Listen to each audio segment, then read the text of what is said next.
So just a little around 13 weeks ago, the campaign was kicked off. On January 6th, which was about 6 weeks ago, myself and two other staffers met in the Boston Public Library in downtown Boston, wondering how we could possibly get all of the things that we were wanting to get done between now and March 3rd. Since that time, we are now opening, this is our 6th office. I think they're just messing with me at this point. We opened our 6th office as of today. We have 60 staff across the state. 45 of them are responsible for direct voter contact. We have folks that are communicating to elected officials, folks within the labor movement, and folks that are involved with that make the decisions across the state.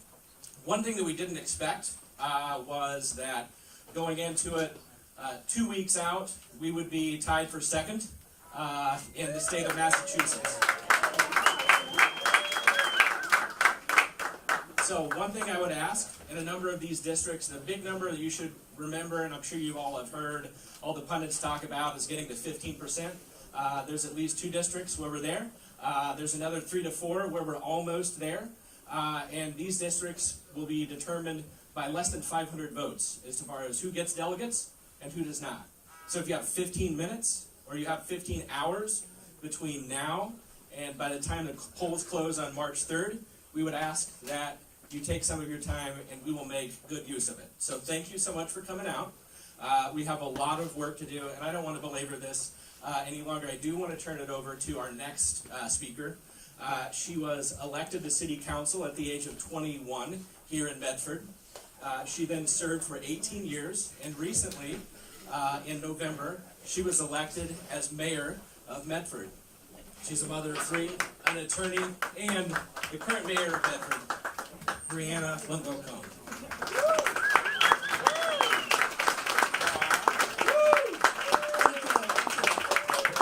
Wow, we have a lot of people here. I see a lot of familiar faces, but I know you probably traveled for miles to get here, so thank you for being here. I want to welcome the Bloomberg administration and thank them for setting up shop in Medford. Mr. Bloomberg was born in Medford and a Medford native, and we're very proud of that. So I welcome you all.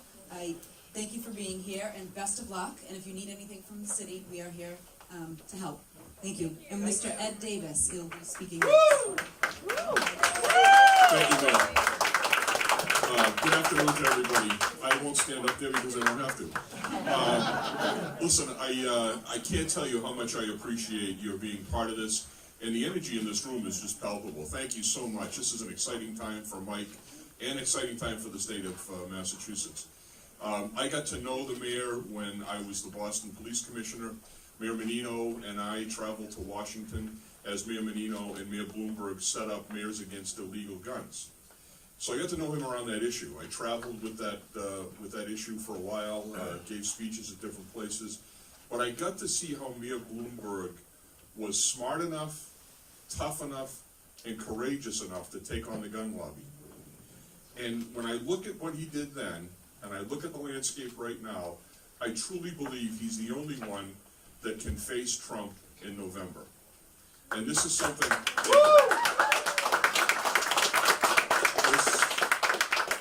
This is a time when everyone needs to do the right thing, because we have some serious problems in this country. Michael is going to be able to correct them. I can't tell you how much I appreciate you being here, your efforts to be part of this. Happy to talk with all of you later. But right now, my job is to introduce the Medford campaign coordinator. Her name is Edie Silva. Edie?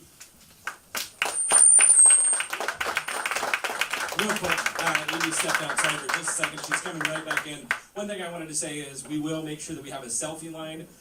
We would respectfully request, however, that no one ask for signatures. That way it will allow us to have more folks to be able to have their picture taken. So I would ask that you please respect Mr. Douglas on that. Thank you so much. Edie?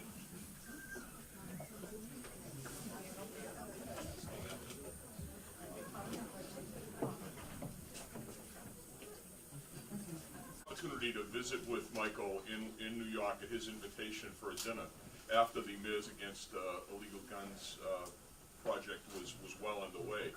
And this dinner was at his foundation. And I had a chance to personally see his philanthropy and the issues that he cares about. And they are the issues that were just brought up here: education, women's rights, racial equality.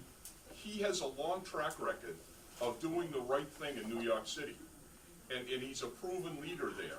So we have an opportunity here to get with a guy who can do this, somebody who has done it before, and somebody who has not only the resources, but the wherewithal to try to save our country right now. There's a lot of criticism about Michael, quote unquote, buying the election. That's not what he's doing. He's investing in this country. To beat Donald Trump. And Yes. if you take nothing away from here, I want you to take three things away. One, Mike is the person that is best situated to beat Donald Trump. As you all know, we can win by 3 million votes in the Electoral College, but if we don't win in North Carolina and we don't win in Michigan, we're going to have that fella again in the White House. The other thing is, he's done more on climate change than any person on that stage. Out canvassing, we have an opportunity to meet many people. And we have been very fortunate to meet people who knew Mike here in Medford growing up, knowing his mother, Charlotte. I grew up on the same street as Mike. I met someone who played with Mike when he was a little boy. So these were absolutely incredible stories to hear, and sharing Mike when he was younger to Mike sort of when who he is now. When I is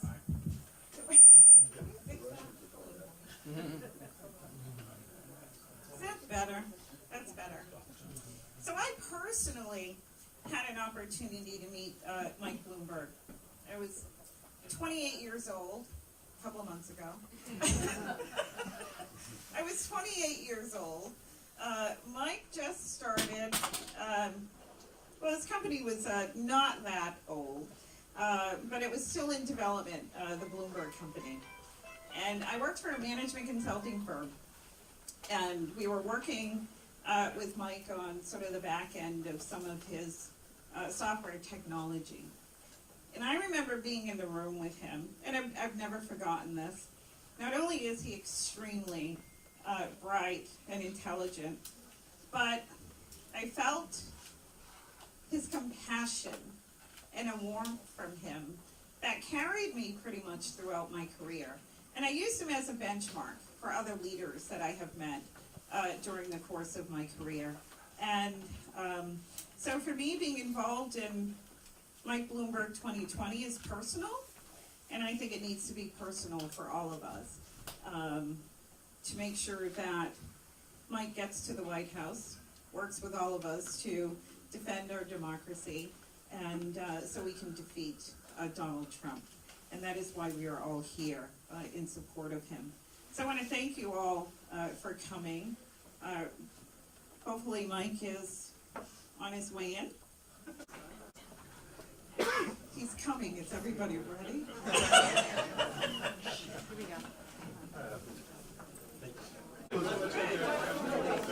Ladies and gentlemen, Michael Douglas. That is well, hello, Medford, Mass, the scene of the crime. This is wonderful. What a wonderful turnout. Thank you all so much. Breanna, how are you? Just wanted to just acknowledge and say that hello. Very nice to meet you.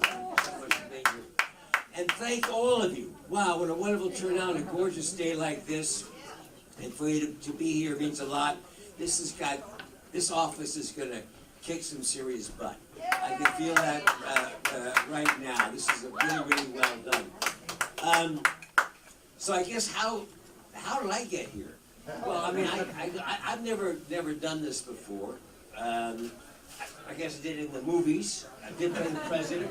I played the president one time. It's a little different. I knew how the script ended.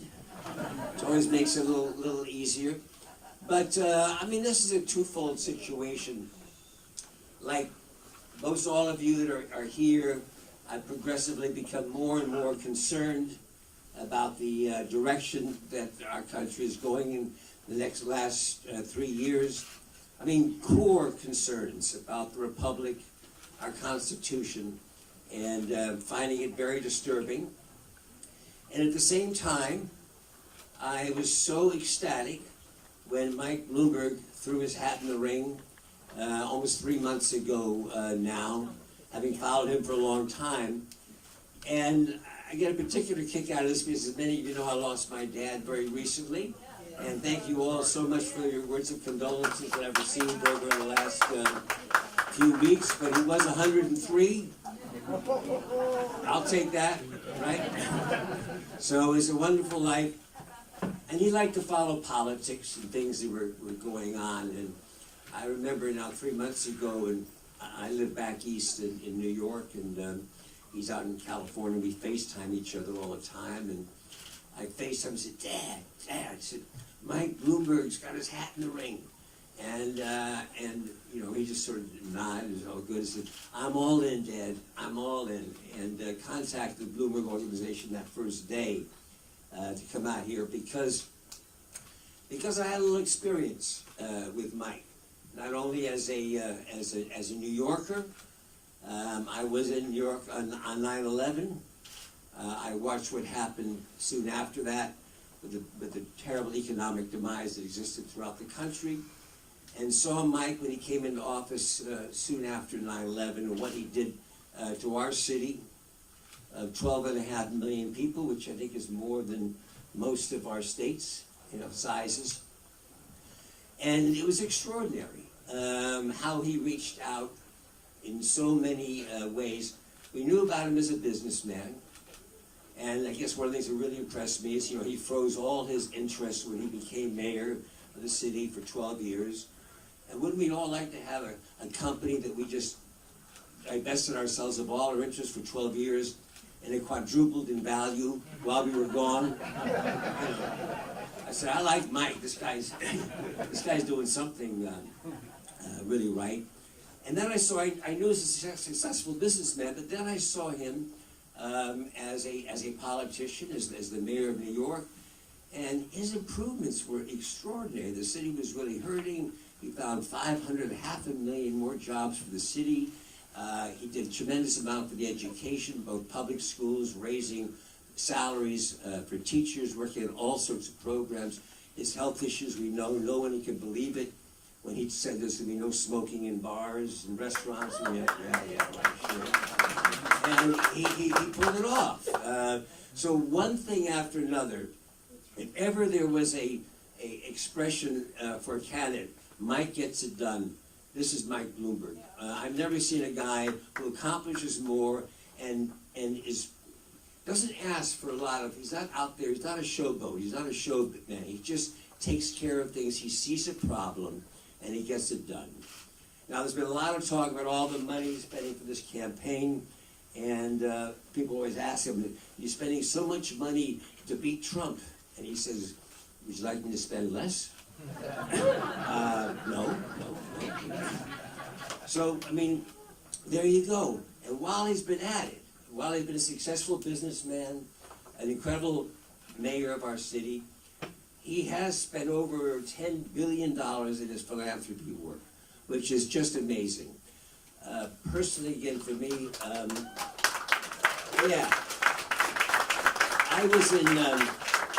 I was in New York in 1980. Going home was in December. It was a cold night. I remember a really snowy night. And I was going home from having a good time with a buddy up on the west side where I lived. And we passed by all these ambulances and police cars, and it was the night that John Lennon got shot. And I knew John and the friend I was with, Jan Winter, who ran Rolling Stone magazine, was close friends. And we started afterwards a group called Ceasefire, and I've been actively involved in different handgun and assault rifle issues for the last 40 years. And truthfully, I've not seen a whole lot accomplished in this issue rather than conflict. That's before Mike really got involved in this with every town. And the results have been quite amazing. So everywhere you look even in the coal issue. You know, the money that he spent with the Sierra Club in terms of reducing our coal output has been really impressive. So these are all things along the side that you see that lead me to say this is really truly one of the best candidates we've had running for office in 30 or 40 years. So,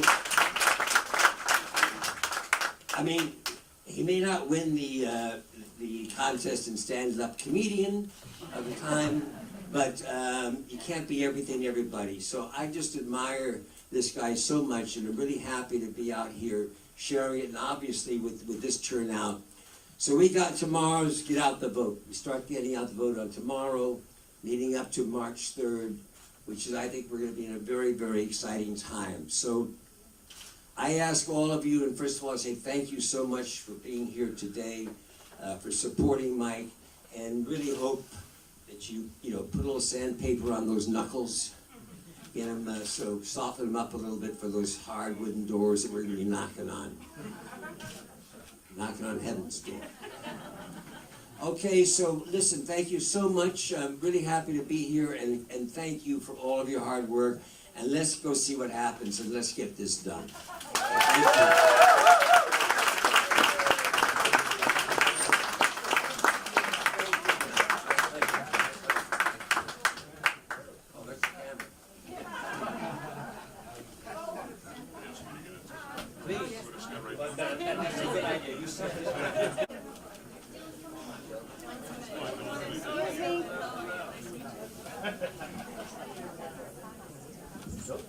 Did I introduce my better half? This is my son, Dylan.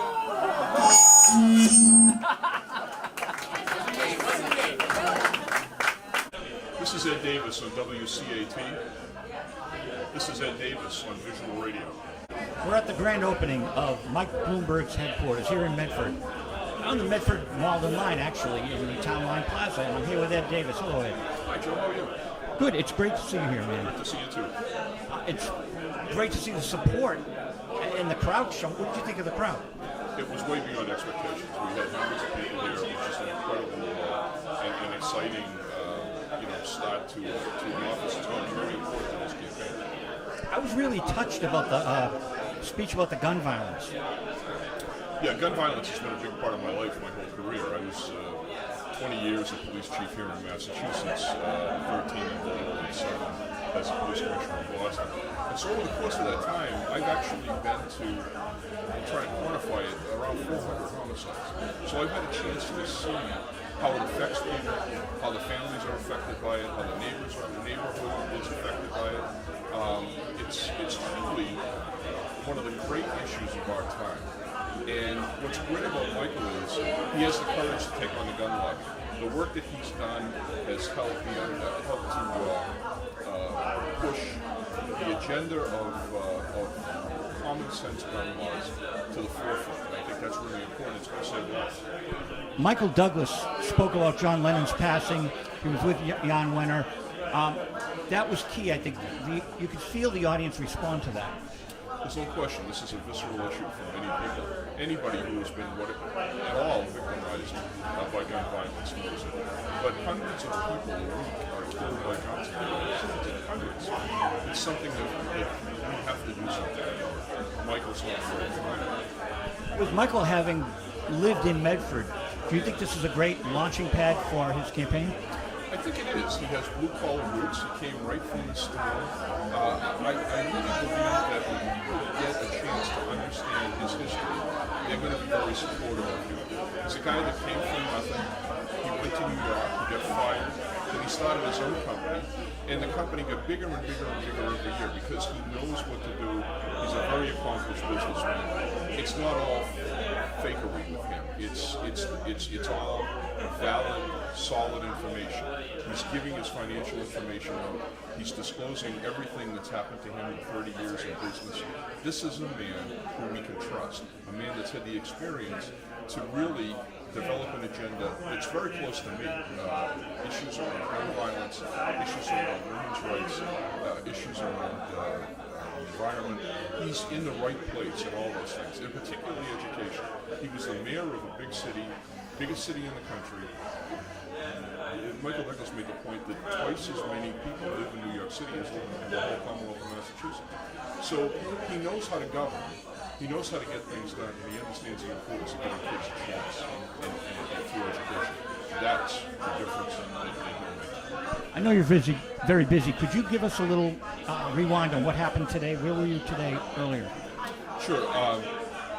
Michael opened the office in Quincy. He came here. He has 2 more events to do today. He's all in for Mike Bloomberg, and it was very nice of him to lend his credibility and his, people like Michael Douglas. They've been so impressed with him over the years. My wife, I think, is his biggest fan. So I think the fact that he stands up, he says that he knows Michael, he understands what Michael can do for the country, will make a difference. I'm very optimistic about what we're going to do right here in Massachusetts. Well, you know that Clint Eastwood just left Trump for Mike Bloomberg. He did, and I think you're going to see a massive desertion of people that want to have common sense policies, understand that if we go too far left, we're going to hurt them, it's going to hurt our economy, and it's going to hurt people personally. But they are sick of what Trump is bringing. So I think that Michael is our best hope. Ed Davis, thank you so much for being on Visual Radio.